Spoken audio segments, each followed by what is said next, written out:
ท่านสา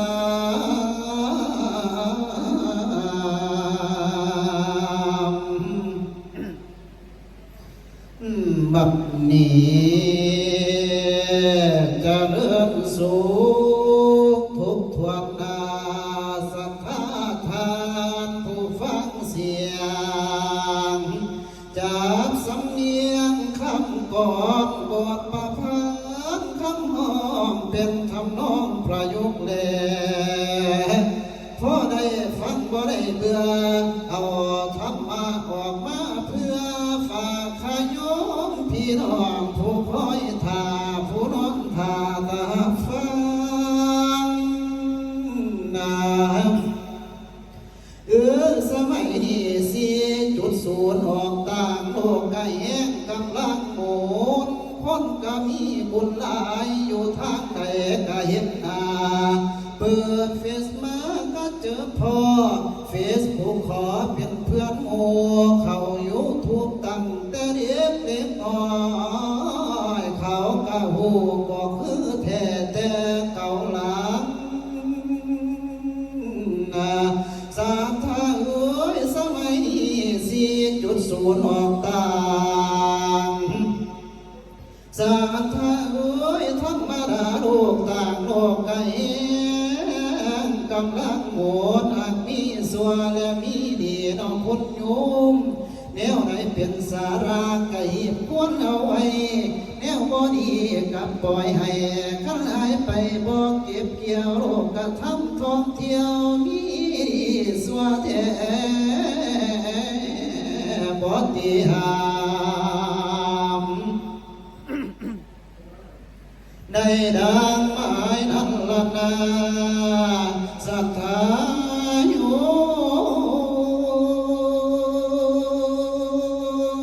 มน้อ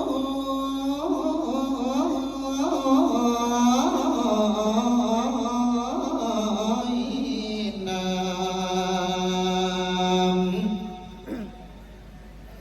จะลืมสุขทุกทวนนาสัทธาทานจะเลื่อนดีนายมือนี้ภายหลังมีให้เป็นน้องผู้นำทุนให้อุนลูนโดนมาจังเจอพ่อเห็นกันเพียงดามเถื่อยังนี้เมื่อก่อนคอยแม่งคงบ้างให้คอยคืนขอความสุขจงลาบเลื่อนในเกิดแก่สัทธาเอาผู้เอาตนมาฟังสมโพธิพาผู้เอาตนมาน้อมสมโพธิพาในมือนี้ผู้พันพองกายอ้วนผู้เจ็บเป็นให้หายป่วยผู้อยากลำอยากรวยก็ให้ซื้อเลขไทยฝันจะดูผู้เพิ่นเท่าให้นมขึ้น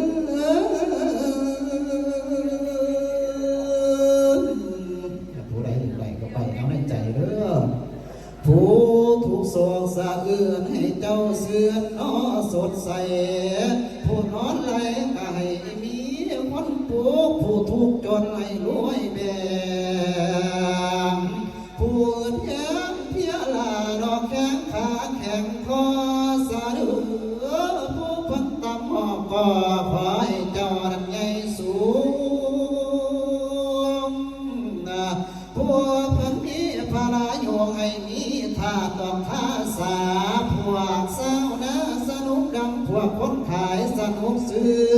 พวกเจ้ามือสนุกเห็นพวกคนแทงสนุกถือผู้ปากคือก็ให้เว้า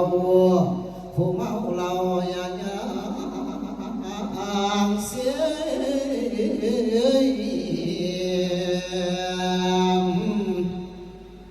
ผู้มองอ้ำย้ำเพิ่น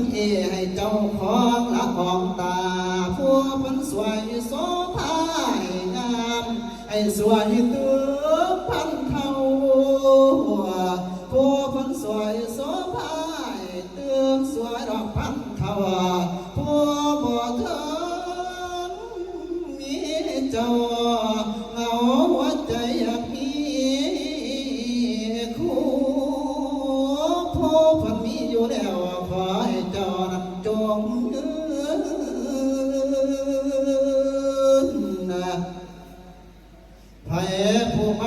พื้น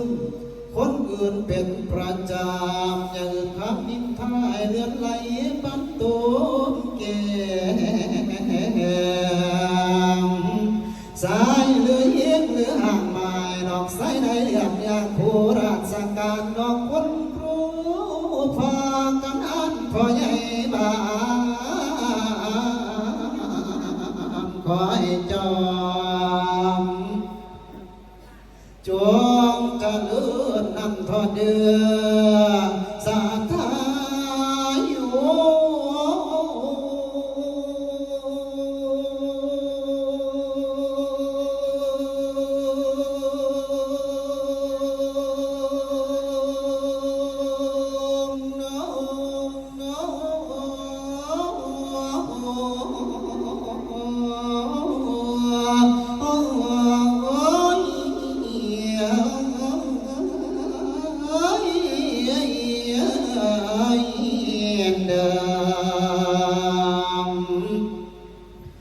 บัดนี้เอาละเนาะขอจบเนาะทอนี้เอาละเนาะบัดนี้สิได้ไหวรับพรให้สัทธาโยมกุศลทานสัทธาโยมกุศลทานผู้บังเกียรติมาทานในสมบูรณ์ภาพนี้จะล้วนลำผู้สุข